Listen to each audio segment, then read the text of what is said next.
travers petit écran, poste récepteur radio ou internet, les jeunes de la région de l'Adamawa n'ont rien raté de l'allocution du chef de l'État à l'occasion de la 55e édition de la fête du 11 février. Un discours présidentiel beaucoup plus interpellateur. Normal, le Cameroun, depuis quelques années, fait face à des crises sociopolitiques auxquelles s'est ajoutée la pandémie à Covid-19. Le chef de l'État a également parlé de cette jeunesse qui est en train de constituer l'anti-modèle dans la mesure où il pose des actes terroristes, dans la mesure où il participe à l'insécurité de façon globale dans le pays. Un grand moment de communion entre Paul Biya et ses jeunes compatriotes, également suivi par les autorités locales. Je suis convaincu que la jeunesse de l'Adamawa va nous accompagner également pour relever les défis. Dieu seul sait combien ils sont ces défis. Défis sécuritaires, défis de développement, défis de la prospérité. Selon certains jeunes, le président de la République devrait mettre l'accent sur le principal frein à l'épanouissement de la jeunesse, le chômage. Personnellement, moi je ne me reconnais pas dans ce discours parce que chaque année les chômeurs ne font que sortir. Comment est-ce qu'on compte effectivement canaliser ces jeunes? Je n'ai pas suivi ça du coup du chef de l'État. J'ai constaté que le papa il n'a pas essayé de mettre un accent sur nous les jeunes qui nous battons au quotidien pour pouvoir attendre plusieurs opportunités de sa part. Il nous a juste ramassé, pris comme ça en grosso modo, sans vraiment de but précis pour la jeunesse. Toutefois, ils se disent déterminés à jouer leur rôle dans la construction du Cameroun.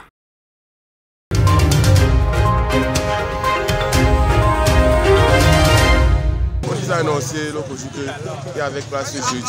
Là, je suis arrivé ce matin, il n'y a pas eu classe. Bon, je trouve que les salles de classe sont tous fermées. Bon, je suis dans l'obligation de rentrer. Comme cet élève du lycée de Manengumba, plusieurs autres de ses camarades à Konsamba se sont pointés dans leurs établissements respectifs. Ce 11 février, journée pourtant déclarée fériée. Entre ce communiqué sorti tout droit de l'arrondissement de Dizangé, devenu viral sur la toile, dont le sous-préfet et le proviseur exigeaient la présence de tous à l'école et les instructions des autres chefs d'établissement sur place, les élèves n'avaient plus trop de choix que de se présenter à l'école. Hier, certains opposants nous ont bien dit qu'il y avait classe aujourd'hui. Mais aujourd'hui, arrivé, pas moyen d'entrer. Hier, nous sommes arrivés, on a fait prière et à la fin de l'heure, on s'est renseigné auprès des surveillants généraux. Les surveillants généraux nous ont dit qu'il va y avoir classe. Dès qu'on s'est levé ce matin, nous sommes apprêtés, nous sommes arrivés à l'école et à notre grande surprise, le portail était ouvert, mais on a demandé de rentrer. Une fois sur place, la réalité contraste avec l'annonce de la veille. Portes du bloc administratif, salles de classe sont toutes restées closes, pas l'ombre d'un seul enseignant. Nous sommes arrivés et puis les portails étaient fermés et on n'a retrouvé aucun surveillant. Donc on a jugé qu'il n'y avait pas de place. La question qui alimente les débats tant chez les apprenants que chez les encadreurs, c'est cet imbroglio dans la communication. La note du proviseur pour accompagner la décision d'un sous-préfet qui fait de ce 11 février sans défilé une journée ouvrable, confrontée à celle du secrétaire général à la présidence de la République, cette fois-ci rappelant aux autorités que le 11 février est férié et chômé au Cameroun. À Konsamba, c'était la confusion dès les premières heures.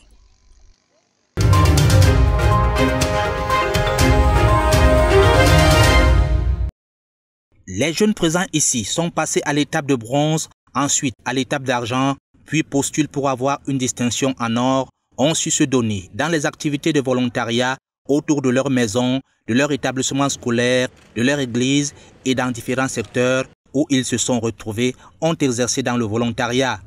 Un message d'encouragement leur a été adressé par le maire de la ville de Douala.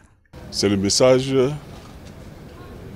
d'encouragement de la ville aux initiatives de la jeunesse. Nous avons ici, si j'ai bien compris, une jeunesse persévérante, une jeunesse qui a accepté de braver les obstacles, une jeunesse qui s'est mise de manière volontaire au service de la communauté, c'est-à-dire au service des habitants de leur ville.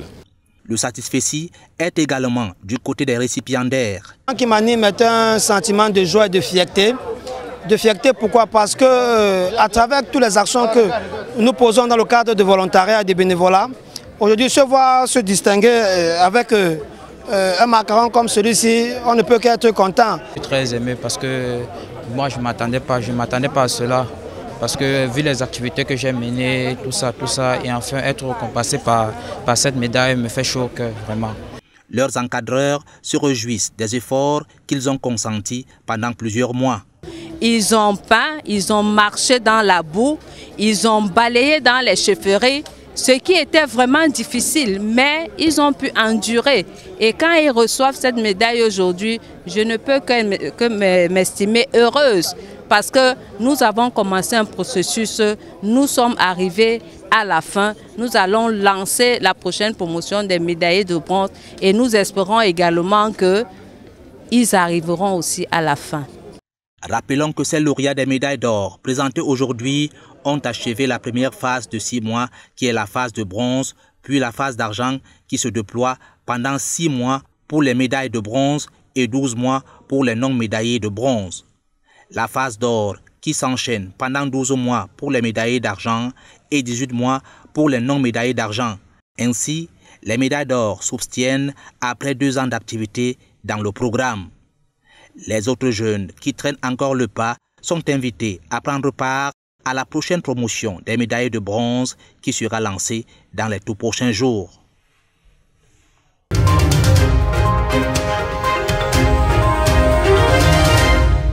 Le coronavirus, la vedette mal aimée, n'a pas eu raison sur la célébration de la 55e édition de la fête de la jeunesse au Cameroun, dans certains établissements tout au moins. C'est le cas du collège islamique Ibrahim dans le 3e arrondissement de la ville de Douala, où plusieurs activités relatives à la fois ludiques et éducatives ont meublé une semaine entière.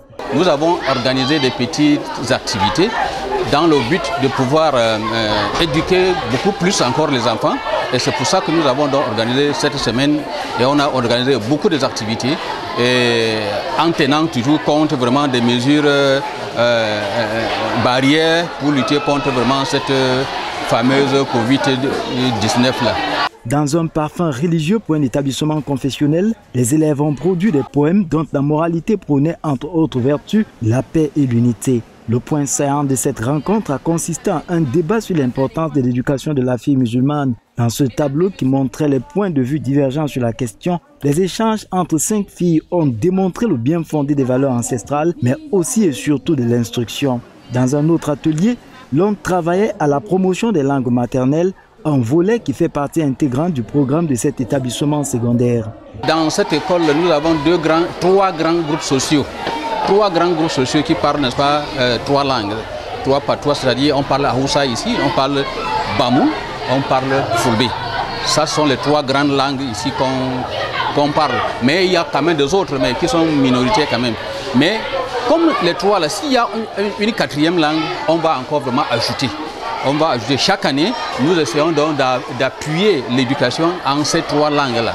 Il ne fait l'ombre du moindre doute que le jeu en vaut la chandelle. On a constaté que la langue maternelle, en langue maternelle, l'expression est facile. Je vais prendre un exemple. Quand l'enfant a des difficultés à l'école, en langue maternelle, ça se perçoit rapidement. Quand tu l'expliques en langue maternelle, terre à terre, l'enfant comprend le sens de ce qui se passe en français. Les échanges en langue bamoun, en l'occurrence, portaient sur des contes que les enfants semblent avoir suivis de bout en bout.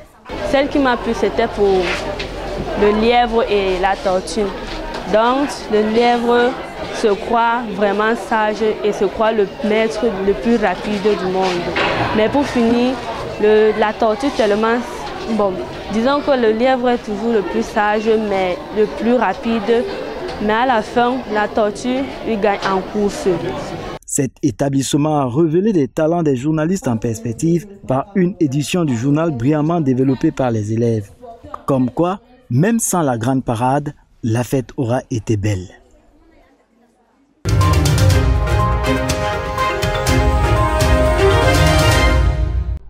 La rixe entre le maire de la commune de Banka et son chef est montée d'un cran ce matin du 10 février 2021 aux environs de 10 h au sujet de l'aménagement du rond-point Panchi. Le 8 février dernier, le préfet du département du Onkam avait commis un communiqué dans lequel il sommait le maire de suspendre les travaux dont la mise en œuvre n'avait pas respecté l'aspect traditionnel qui régit le site. Notons que cet espace abritait le monument de Fotienthieu. La stèle a été détruite par le maire. Très tôt ce matin, les travaux entrepris par le maire sont mis à sac par les membres de la société secrète de la chefferie de Banka. Ici, avant-hier, après avoir constaté que le monument du roi Tienthieu Michel Dji-Tchenkwemou avait été détruit, et je suis venu pour constater vraiment de près que c'est vraiment le cas. Et quand je suis entré dans le site, ceux qui étaient là n'étaient pas les ressortissants du village et ils ne m'ont pas bien accueilli. Mais c'est mon entourage qui a pris les dispositions pour que je sois accueilli comme tel. Le préfet Luc Dongo est aussitôt descendu sur le site pour adresser des précisions à la population. Je suis allé à la rencontre du chef supérieur où je lui ai transmis les regrets de l'administration locale suite à l'acte sacrilège qui a été posé contre la chefferie supérieure. Entre-temps, une rumeur fait état du non-respect de la procédure de passation de marché par le maire de Banka, par ailleurs maître d'ouvrage. L'aménagement de ce site relève du budget d'investissement public 2021, montant du projet 59 millions de francs CFA. La déclaration du délégué départemental des marchés publics du ONCAM semble l'attester. L'attribution de ce marché est encore en cours. Le déploiement est prévu le 23 février, donc le processus est encore en cours. Ce que nous pouvons demander aux uns aux autres, c'est d'essayer de se tranquilliser. Le maire Joseph Ngossieux met l'acte de Sa Majesté tout comme programme dans la gamme des entraves au processus de décentralisation. Il y a une nouvelle loi sur la décentralisation qui transfère les compétences là maintenant au maire. Donc le maire peut maintenant lui-même imposer les statues de monuments dans des carrefours et les inaugurer sans que l'administration ne vienne imposer quoi que ce soit. En attendant le dénouement de cette affaire, la tutelle a adressé une sommation de 3 mois au maire pour qu'il réhabilite le monument détruit.